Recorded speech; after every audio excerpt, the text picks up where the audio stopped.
Welcome to Academy 99 podcast. I'm Bradley Grinnen, and that is my buddy Chris Lee, and this is my monster truck voice for announcing the beginning.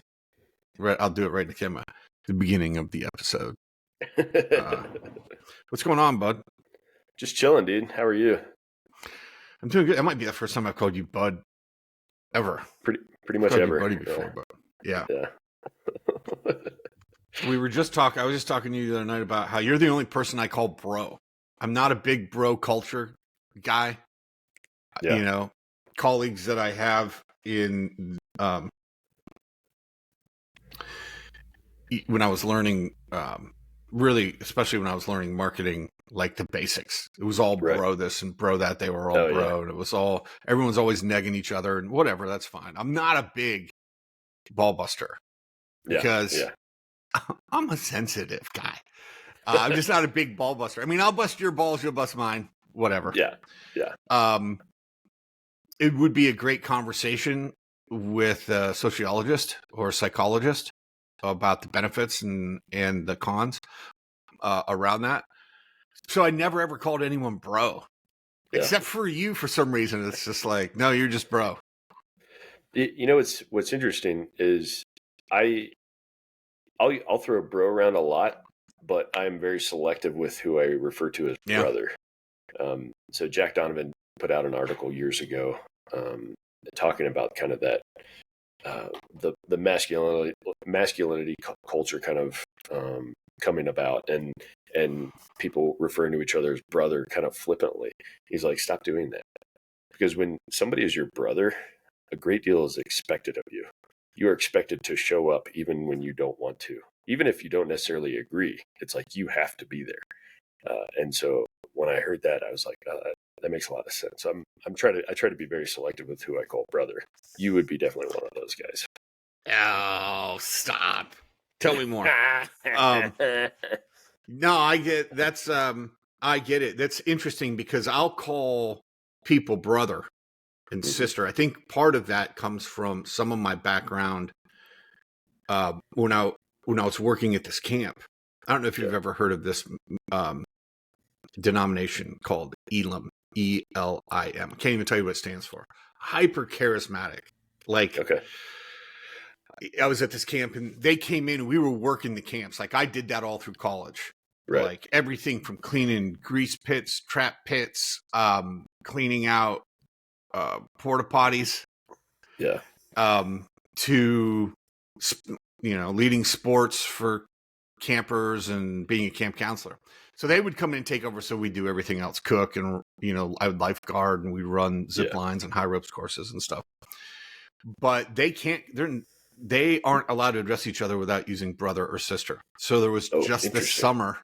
There was just this summer where we just kind of almost making fun of them. All the camp counselors. It was just a bunch of college kids. It was a dry camp, fortunately, for everyone, right? So there's no drinking. So just imagine a bunch of college kids running around a campground filled with students and chaperones. So we called each other, Brother Brad and Brother Tim and Brother Jim and whatever.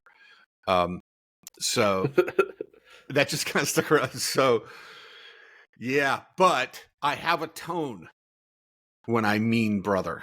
If that makes sense, right? No, that makes a ton of sense for sure. Segue out of that, pal. Yeah. What do you want to talk about today? It's a good question. One of the things I've been rolling around with this week, just in my own head, which there's so much room in there, and it's not because I have, speaking of, how big's your head, not because I have a big head. There just isn't a whole lot taking up space inside my skull. And so I just rolling around with this thought. It stemmed from a conversation with a client, oftentimes behind the scenes, if someone signs up for like 3 to 6 months, which is kind of my minimum with elite performance and executives. Average is about a year. Mm-hmm. They would see, okay, I'm getting this many sessions a month. Mm-hmm. And, Right. they break that stuff down. My people break that stuff down pretty quickly in their head because I'll be having a conversation like, oh, that's such and such a session. But Right. on behind the curtain, I'll spend hours on paper or on the computer or just in my head in quiet, breaking down the dynamic of maybe why they're stuck or what they need to get to the next level, or a very particular issue that they're dealing with that isn't run of the mill, and how do I help this person find their way through that for their best possible outcome, whatever it may be, not being attached to an outcome, but how do we get to the best possible outcome? And then the outcome is what the outcome is, because you don't get to determine that. You don't have control over that either. You've got influence for sure, if you'd agree. For example, the doctor may have said, you may not have made selection. Right. That would have sucked. And then you're stuck with, okay, that's my outcome. How do I make the most of this? Right. So I've been rolling around this idea of when you are working with elite performers. So I want you to put those people into your head that you work with, who you're not going over basics. You're not talking to them about discipline. You're not, having conversations about why aren't you doing your non-negotiables, right? When you're really trying to squeak out just another 2%, and not necessarily 2% of performance, but like that, those next level. It's the difference between, I worked with an ultra cyclist who would do 600-mile races in a weekend. Jeez. Yeah. And that 2% is the difference between finishing and not finishing, let alone winning. Yeah, that's a good point. Yeah. It's because there are so many variables in that, in terms of, because you rotate with your crew and there's a van and you jump in there, and are you hydrating? Are you getting the right amount of protein? Are you taking the right supplements? And it is true supplements. It's not like roids. The path isn't marked. You'd be amazed at how well the path is not marked. I'm not sure how to say that. So the route that they're taking through the mountains, and so if you go off route, you're done, because you can go off route for like 15, 20 minutes, because the van isn't always right beside you. Right. They may go ahead of you and stop and prep and set up camp. So when you come in, you're right there. And so the real edge is in the mind. And so I will record mantras and, that they can just play over and over and over again. So they don't have to think, they can just kind of fall into almost this like champion's trance, I call it. How do you get that extra 2% when they're not necessarily doing something wrong? Right. Does that make sense? Right. I don't even know if that makes sense, what I'm talking about right there. Or if you have experiences with clients and people who they're just peak performers, elite performers, and they're working with you because they want to increase everything. Yeah, no, that makes a lot of sense. That last little bit, it's where do you find that? If you've dialed in your nutrition perfectly, your sleep is a major priority, so you're getting enough sleep to recover adequately. You're doing all the workouts that you need to. Where's the other little bit that you're going to find? And yeah, I would agree with you. I think a lot of it is mental. It's digging down deeper into the reserves. That sounds super cliche and lame, but cliches are cliches for a reason, right? Something that at selection I did, and this was because of the way selection was set up, is you weren't allowed to have any kind of watch or timekeeping device while you're doing timed events, and that freaks a lot of people out, because it's like, well, how do I keep pace? And they don't want you to pace yourself. They want you to just go as fast as you can, as hard as you can, for as long as you can, And so I remember you mentioned mantras. I remember while I was at selection, it was, either the 5 mile run or the one of the rucks or something like that, or all of them actually. I didn't have any means to ensure that I was on pace. And so every time I started to feel good, I started to feel comfortable with the pace I was at. That's when I was like, Chris, push harder, because I don't want that feeling of, yeah, I'm doing pretty well. I can probably chill right here for a little while. I didn't want that to be the thing that made me fail selection. So it was actually in the moments. It wasn't in the moments where I was on the struggle bus. It was in the moments where I was feeling good that I forced myself. I was like, Chris, push harder, push harder, push harder. Because Yeah. I think when we get comfortable, that's when things start to get dangerous because there's no sense of urgency to go faster or to go further or whatever. No, I don't know if that made sense. There's a couple contexts here in what we're talking about too, because I led with an example of an ultra cyclist, but some of the people I'm working with, they're the elite performance isn't around physical. It's around. Right. It is around performance, but it's performance in a completely different area. How do I get that little extra out of my personal life, my family, my spouse, my direct reports, my company culture? How do I affect that? Right. Or if I'm working, here's a great example. A lot of times people come to me when there's like a 90-day transition window where they've gotten promoted. And it's like a, kind of moment, like, wow, okay. I feel like I'm in over my head. I feel a little bit like an imposter. This is what I wanted, and now I'm, pissing my pants because there's real responsibility on the line. Not that there wasn't before, but you can't tell that to somebody. I've been in that situation. You've been in that situation where you're like, yeah, I've had responsibility before. So why does this feel so heavy? Yeah. So that might be some of the different contexts, but everything you were just saying totally reminded me of Goggins' Navy SEAL 40% rule. That when your mind is telling you we're done, that you're actually at about 40% capacity expenditure at that point. Like you got another 60% you can go. Yeah, exactly. And that mechanism in your brain is built there on purpose.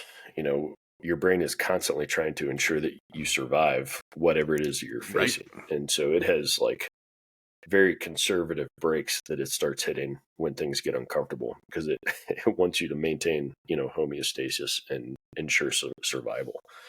And so, and that's why, like in incredibly high stress situations, you hear stories of people being able to lift cars off of others because like that mechanism is now switched off. It's like, no, it's go time. We got to do this right now.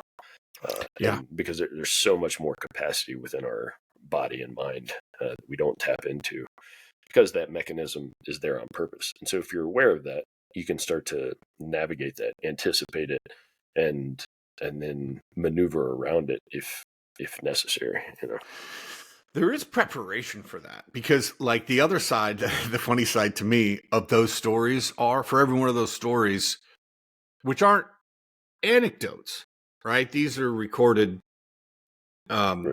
stories, reported sometimes, journalistic reports. But for every one of those, there's also the person who just totally fainted. It was like the brain said, "No, you won't. You won't do this." And so there is the best, which would probably be great for like a bear attack, actually, because you're not gonna, as much as we joke around about killing bears, you're not gonna, right. Which is not even Tristan could survive, in the end. If you're going to, an analogy would be like a pilot, a fighter pilot.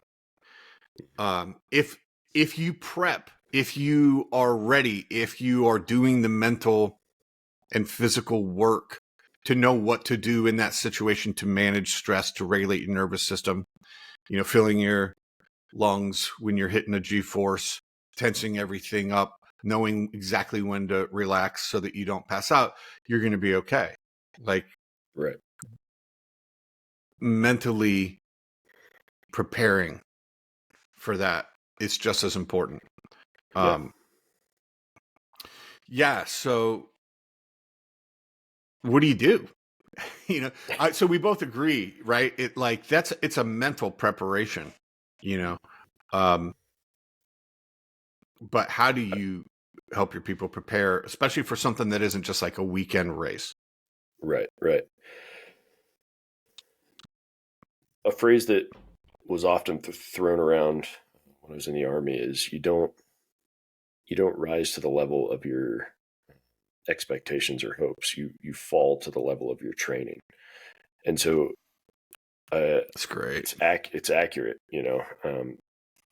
in the stressful environment. If that is the first time you've ever experienced that significant amount of stress, then you're going to be on the struggle bus.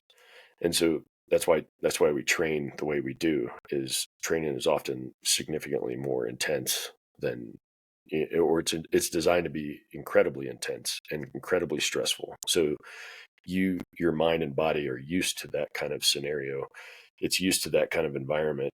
So if you're ever in a position where you have to act in the real thing, then you're able to do so because it isn't your first time. You've trained through it. You know how your body's going to react and how you're going to respond in certain scenarios and stuff like that. So is that why you go into building H in formation and take off your gas mask and just let yourself vomit, and face the gas? Well, yeah, there's actually not too long ago, there was an article. There were some journalist or maybe somebody was videotaping. I think it was the Navy SEALs. A bunch of whack jobs were all up in arms about it, right? Yeah, but they were videoing. I think it was SEALs. They were going through, a gas situation or a gas scenario, and they use CS gas, which is incredibly uncomfortable and could kill you if you stay in there forever. But like it is not a pleasant experience, and it's supposed to be that way. It's supposed to be incredibly uncomfortable and intense and stressful in a controlled environment, and because you don't want the first time you experience it to be somewhere where it's like it's life or death. You want it to be exposed to it a bunch of times prior to, so you know how your body's going to react. You know what your tolerance is. You know how to not panic in that kind of situation.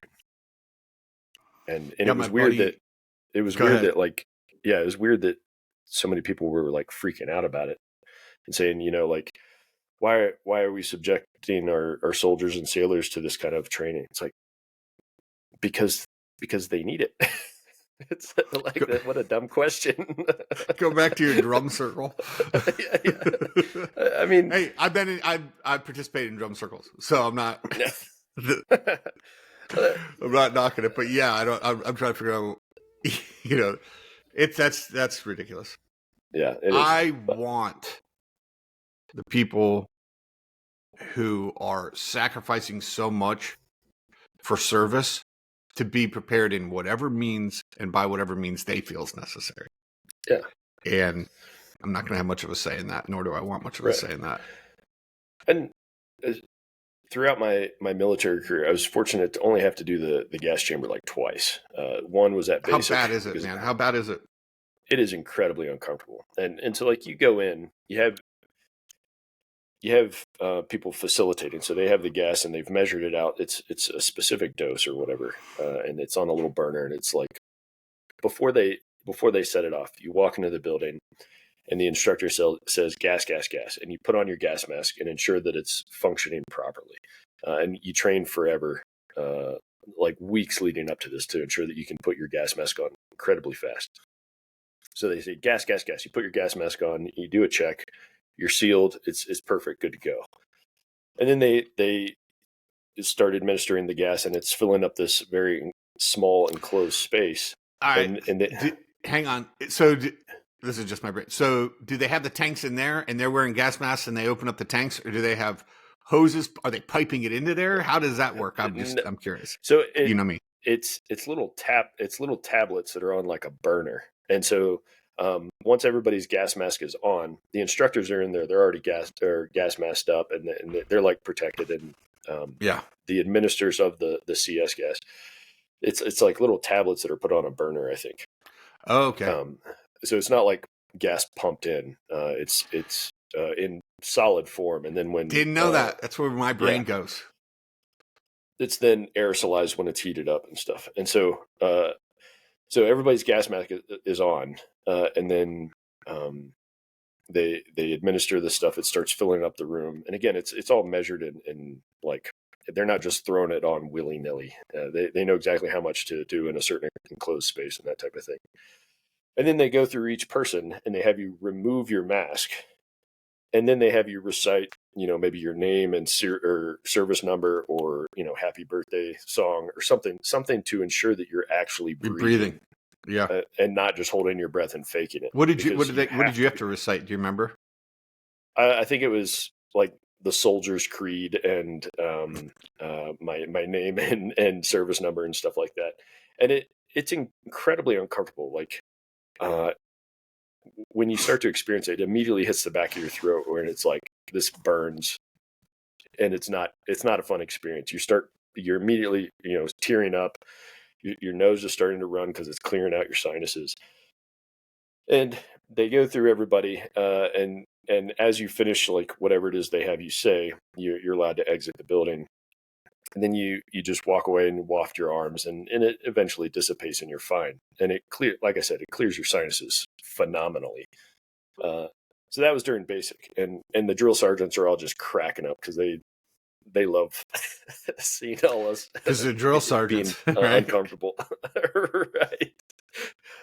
But then later on, we were in Germany, and somebody had the bright idea that we should do like a CS gas training. We're all like, this is dumb. Let's not do that. But we all did it. And it's like, and the second time, it wasn't even as bad as the first time, because I think a lot of it is like anticipation, like, how is this going to feel? How am I going to react? But then having been exposed to it already, it's like, all right, this is going to suck. Let's just hurry up and get it over with, And then, of course it's miserable. You're still snotting and sneezing, crying. And when you're trying to talk through the whole process, like, again, the back of your throat is just burning like crazy. And it's like, you can't make like, me gag right now. I'm a sympathetic gagger. But then, like, that's the whole point. It's you're exposed to it multiple times. And so if you're ever in a situation where it's real, it's not the first time you've been exposed to it, The best way I know how to explain the process of training and preparation is to somebody who is just starting their elite performance journey. It's like driving, which everyone can understand. It's like driving. The first time you take the trip, it's long. Right. GPS says 2.1 miles, and you're looking at what's between where you're at and the turn. Yeah. And then the second time you take the trip, it feels half as short. And then if you're constantly taking that trip, you're thinking about everything else other than, where do I turn? Right. Right. Yeah. I mean, great example. Like, exposure desensitizes you to certain stresses. And so, kind of going back to your point, like, not everybody I work with is like an elite athlete or anything like that. And so, how do I expose them to stress in controlled environments that will then mentally and physiologically prepare them for, boardroom or day-to-day workings of their business? It's like, all right, you got to figure out what's stressful. I mean, cold exposure is kind of the new hotness, no pun intended. Nowadays, it's like cold plunge. And there's, of course, a lot of physiological things that are beneficial for cold exposure, but for me, it's more of a mental exercise. It's like, can you intentionally expose yourself to something that's uncomfortable? It's not going to kill you, and then breathe through it and control your mind and body throughout that process. And do that, or maybe incredibly hot sauna for long duration. Now, if you're going to use a sauna, and particularly if you're going to do it for a long time in really hot temperatures, ensure that you either have a buddy or somebody that's monitoring you so you don't pass Tie out. her up to yourself. And cook your brain. But I think sauna is a great way because it's physiologically, it's imposing stress upon you. And now it's like it becomes almost a meditation thing. It's like, all right, breathe through this. Yeah. Like my sauna in my garage, I try to do like an hour, and first 30 minutes are no problem. 45 minutes, it's like, all right, this is a little uncomfortable, but we can do that. But that last 15 minutes, it's like, geez, I'm just looking at the clock. I'm like, hurry up. Yeah, worse, and it's the worst thing you can do, and there's no way not to. I mean, almost no way not to. Yeah, exactly. Anytime I'm prepping personally or prepping somebody else for what is going to be an extreme season, in their life, and season, like I said, let's just say 90 days or whatever. Yeah. Or when I'm working with execs in wealth investment, there's a series 7 and a series 66 exam they have to pass, and a lot of times these are people who haven't, you don't have to take that to be a wealth analyst and give advice, but in order to handle bigger clientele, you want to have that to do more than just life insurance and whatever. Yeah. And so that's a 90-day window where they're taking 2 rigorous exams that they have to do well on. But anytime, there's 3 things I really want to anchor down to, that 3 phases or 3 steps, or you could say 3 questions that have to be answered. The first one is, why are you putting yourself in this position? And it's got to be more than I just want to try. Right. Like, that can be part of it. But it really needs to be tied to, it's a part of who I am and why I'm on this earth. I have to do this. I can't not attempt this. And if I don't make it, fine. But I've got to give everything I have to try to do this. Yeah. Because when your 40% brain starts to shut everything down, you need more than willpower and motivation. You need inspiration and the do or die sense of like, no, I'm doing this because this is who I am. I have to do this. The second thing, and we've got to work through this before, at the beginning of that season. The second thing that I want to dive into is, why is there fear? Why are you afraid? Or another way to say that is, why is this thing uncomfortable for you? Right. If you're studying for these exams, maybe it's because your father had high expectations for you and you weren't the best test taker. Right. I wasn't the best test taker. If I could write essays, I could write essays. Then I'd be good. But if it was just like multiple choice and dates, and I'm just like, F off. I don't, And so why is that uncomfortable? And there's a lot of layer peeling there to get. Ultimately, we're probably unpacking some patterns that were instilled at a younger age, and dealing with some, going into the cave and dealing with the monster that's in that cave in your life. And so when people don't do that and they hit that wall bites back, and they're not even like, I have to do this isn't enough.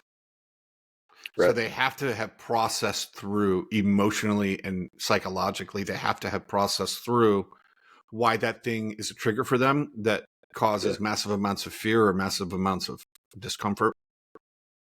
And why are they okay? Right. Why are they, does that make sense? No, absolutely. And it brings to mind, I get a lot of people reaching out to me like, hey man, I'm in high school. I just want to be a Green Beret, or, I want to go into some kind of special operations in the military. And my first thought, and often my first question to them is, do you love the idea of the job, or do you love and want to do the job? Because those are two different things. And kind of going back to your kind of what you said earlier is like, Why? Yeah. in those moments, it's like, what's your why? In those moments where things are incredibly difficult and you're putting yourself through the ringer to achieve XYZ, having a clear understanding of why you're doing it is important. And if it's just because you love the idea of being a doctor, or love the idea of being, an operator, that's not going to be enough, because the idea of it is, it's not going to hold up against the pain of whatever it is you're going through to get the thing. But if you just like, I want to do this job, I want to heal people and help people get better because I want to be a doctor, because that's my calling, that is going to carry you through significantly further than I think being a doctor would be cool. Yeah. It's it brings about I don't know if I'd call it a caveat, but an exception to the rule of training, is that, we'll take your example. It would be cool. It would be cool to be a Green Beret. Mhm. Some people are going to get in there no matter how cool they think it is, no matter how bad they think they want it. And they're going to hit the reality, which is great. And the reality is, I don't want this. Yeah. And then some people are going to find out, oh, well, I was made for this. This is my jam 100%. And I think, like, oftentimes people would say, like, oh man, you should write a book. You should write a book. And I was like, it'd be cool. It'd be cool if I wrote a book. I want to write a book. But I wanted to write a book to write a book. There are things I have to say, which is why we're having a podcast, right? There are things I have to say, but it was more about just wanting to, say I wrote a book. And then I helped a client through the process, two of them, of writing a book. And so I didn't help them write the book. It was more the mindset stuff around, who am I? There's so many great books written. Who am I, to write a book? And what do I have to say that's of value, and really digging into that and getting okay with that and being like, oh, I do have something to say and people need to hear it. I watched them go through the process. When you're writing a book and you're penning every word of it, there's some blood, sweat, and tears. If there's, and I was just like, you know what? I don't want to write a book. I don't want to do it. I don't want to do it. Yeah. I know, you get that. You're, I don't want to, spring any announcements, but like, you get that. So it's like, geez, man, you get into the position and you're like, no, it's okay that I don't want this. I think people find this in relationships, because you're with somebody and then you're with them to find out. A lot of times, do I want to be with this person? And then you get deep into it and there's a lot of ties and maybe years and you're like, no, I don't want to be with this person. That's, well, good. You found out. It's painful. Sure. But sometimes it's the only way to find out. Or you're like, no, this is my person. Like, it's still painful, but you're like, well, it's worth it. It's totally worth it. Right. So anyways, that's the caveat. No, I think it's spot on. And the announcement you were trying not to make was, I am in the midst of writing a book, and it's interesting because I've wanted to do it for a long time. Actually, like looking back, even when I was in grade school, I wanted to write and be an author in some capacity. I really like short stories, and the idea of writing a novel sounds awesome. And maybe one day I will. Yeah. But then beginning my coaching business and doing the social media stuff, the idea started, flittering down, and I'm like, maybe this would be good in a concise, easily holdable thing that you could read through. So it's been an interesting process so far, for sure. Not very comfortable, But I think it's good. Yeah, man. Once you're certain of your why, Yeah, and the why's good enough, and then you process through why the fear or why the discomfort. It's right. probably 80% of the work. And then the third question really is way more pragmatic. What has to be done? What are the daily action steps? What's your list with your non-negotiables? Yeah. What are the new habits that have to become a part of your life? And you may not like them, so there might be some discomfort there, but what has to be done so that you have on paper or on mind mapping software dot to dot to dot to dot to dot to there, and there's no question about. There may be like, oh, there's going to be a leap somewhere we take, but there's no question about the path, and the path will certainly change. Right. But if you don't have that mapped out beforehand, you're screwed, because it inevitably will change, and you inevitably will adjust.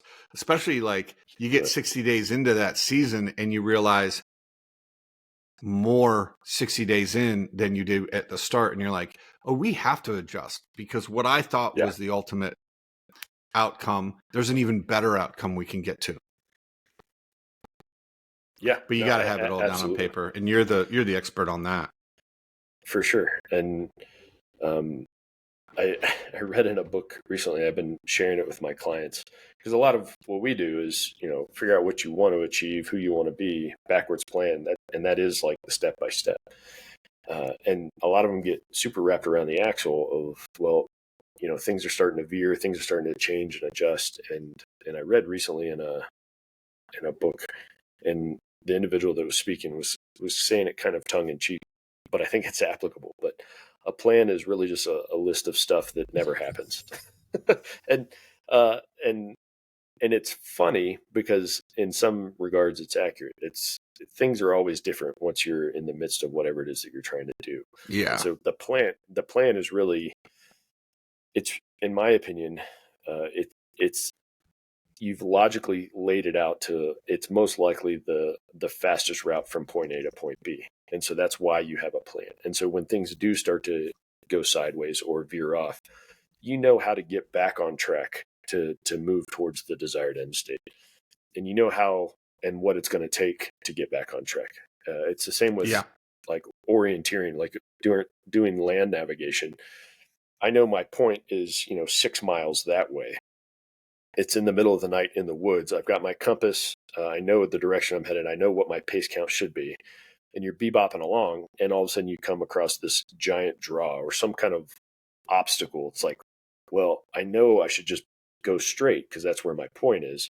Sometimes you can't. Sometimes you have to go around that draw monster, right, to save yourself hours, But as you navigate around it, you need to know how to get back on track, to get back on azimuth, to get to your point. And to me, that's where the beauty of the plan is.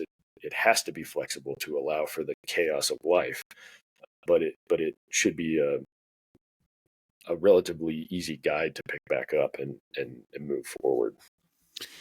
Yeah, that reminds me of it. I think it's I don't know if you pronounce it Moltke or Moltke. Okay, yeah. Helmuth. No plan survives first point of contact with enemy, and that's not even the quote. That's what it's been shortened down to. It's a longer It's a longer quote that I should have looked up beforehand. But that he was early 1800s, was he? I know Eisenhower leaned on that a lot, but Mike Tyson said it after, with around his fight with Evander Holyfield when he was asked by a reporter. He's like, everyone's got a plan until they get punched in the mouth. And it's pretty accurate. If you've ever been in a fight, it's pretty accurate, because then it's just mayhem. Fights are mayhem. I don't know how many fights you've been in. They are mayhem, Yeah. But there's just going to be adjustments that have to be made that you won't know about until you get there and make them. But you have to have the plan so you can start the journey and take the steps. And part of that planning is training, So, for example, with specifically with my one of the guys who had to do these series of exams for special certification for wealth management.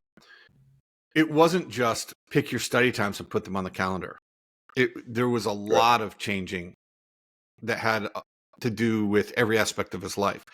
Getting up at 5:30 in the morning, moving forward, working out first thing in the morning, like with his wife, going to the gym, strict scheduling throughout the day.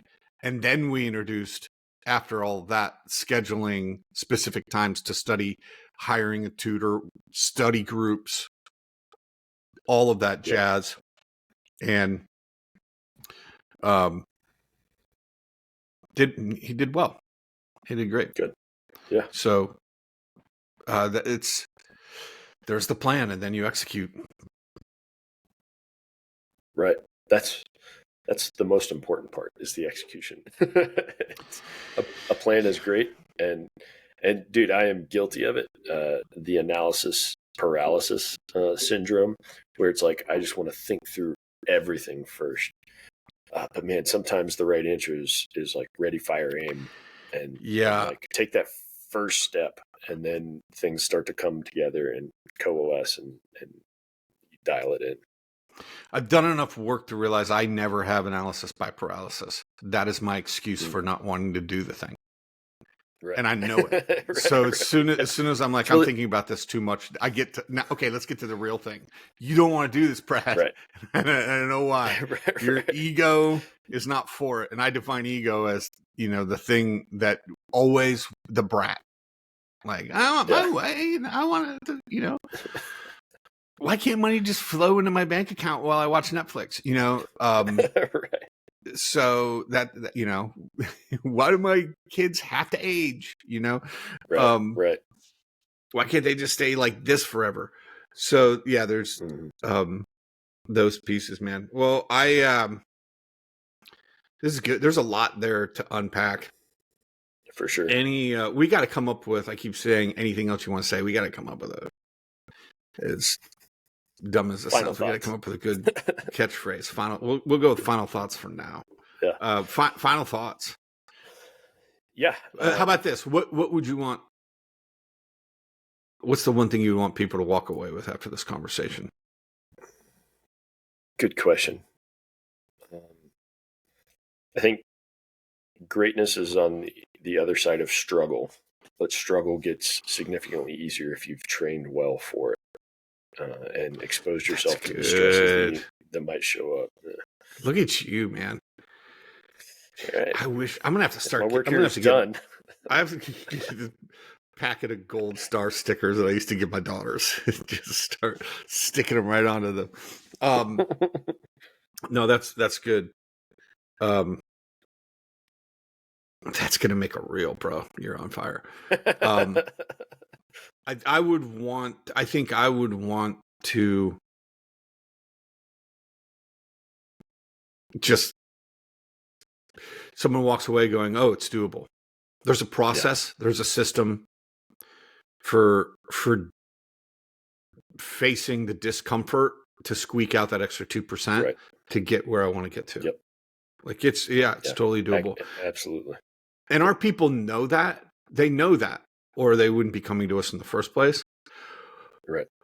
But it's just I have to remind myself regularly that the things I'm trying to do are doable, because life is life. Yeah. And if you think life is easy, cool. Keep living, you'll see. It's just like, all right, young buck. Yeah, it's so easy. Yeah, everything's so great. You just haven't lived. You just haven't lived if you haven't been punched in the mouth by life. So, yeah. Anyways. I love it. Thanks, brother. Dude, of course, let's talk about a couple great things coming up. One is Academy 99. Yep. $9.99 a month. Coaching with you and I. It's group, but we'll get into whatever you want to get into. Yep. We call it base camp because it is mastering the basics, right? Yeah. So if you're an elite performer, probably not for you. You want to talk to us about some one-on-one or some co-coaching.